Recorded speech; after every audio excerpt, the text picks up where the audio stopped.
Wakati anapokuja tunaye Mheshimiwa Fatuma Mohamed kutoka Wajia. Asante. Thank you very much. Excellencies, ladies and gentlemen, it's a very sad day for us as women in Kenya. It's very sad, and for women in Kenya, we have a mixed feeling. I want to say women of Kenya are very ashamed of this nation.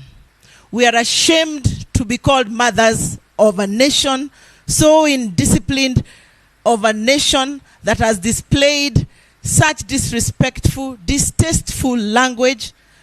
You know, these days we can't even watch television with our children. Hatusikizi radio.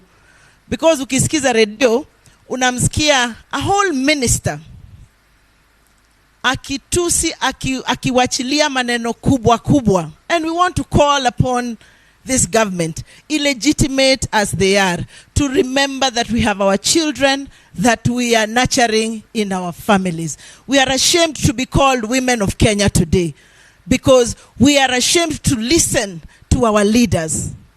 The disrespectful language that is going on in this country is soon raising a generation of children of Kenya who will be very shameless. And we want to call upon the government really to call them to order.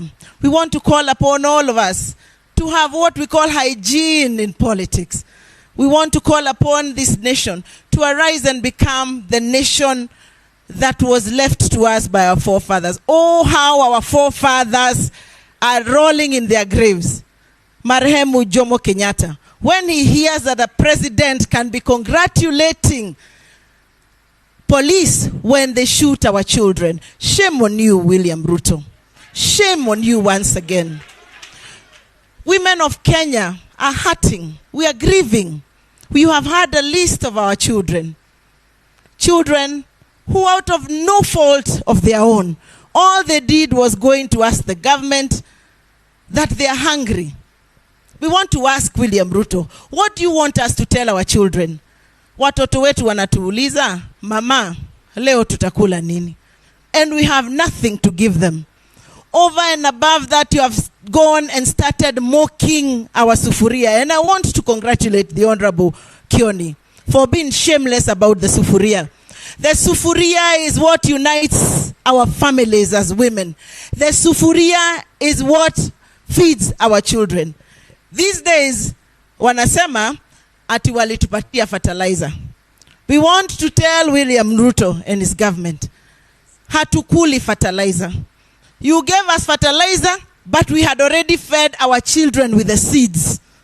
Today he takes photographs in his big 1,000-acre shamba, akituonyesha yeye mahindi yake imeiva.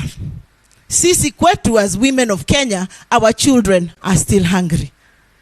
Our sufurias are still empty. Stop mocking our sufuria. And lastly, to our sons that we greatly, greatly love. Our son Uhuru Muigai Kenyatta, mtoto wetu. Our son Raila Amolo Odinga, we love you. Our son Kalonzo Musyoka. Our son Eugene Wamalwa, Mama Martha Karua. All our sons in leadership. Women of Kenya are calling for peace and reconciliation. We know that we have raised you well. We know that we have raised you to be fearless. Na tunataka kuambia, do not stop.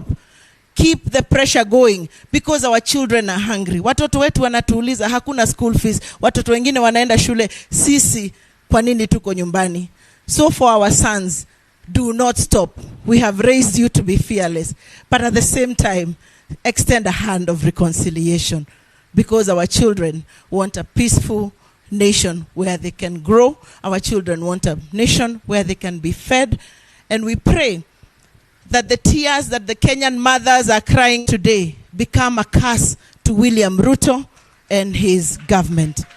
May all the tears of Kenyan women who are crying because of hungry children, because of children who have been killed, may William Ruto never find peace because of the curse of the tears of the women of Kenya. As I conclude, we were not given time to lay a wreath. Please give me just 1 minute, respectfully. I ask just a few women leaders from Makueni, Kiambu, please just come. Let us just lay wreaths on behalf of the women of Kenya. We were not given that chance. Please just come forward, just a few women. On behalf of women of Kenya, we have lost our children. We are grieving and we are in pain. May our fallen Maandamano heroes rest in peace. I thank you very much. Asante sana Mheshimiwa Daktari Caroline Karugu. As you proceed with the laying of the flowers and lighting of the candles, let me invite Babu just for a short while. Count your deal.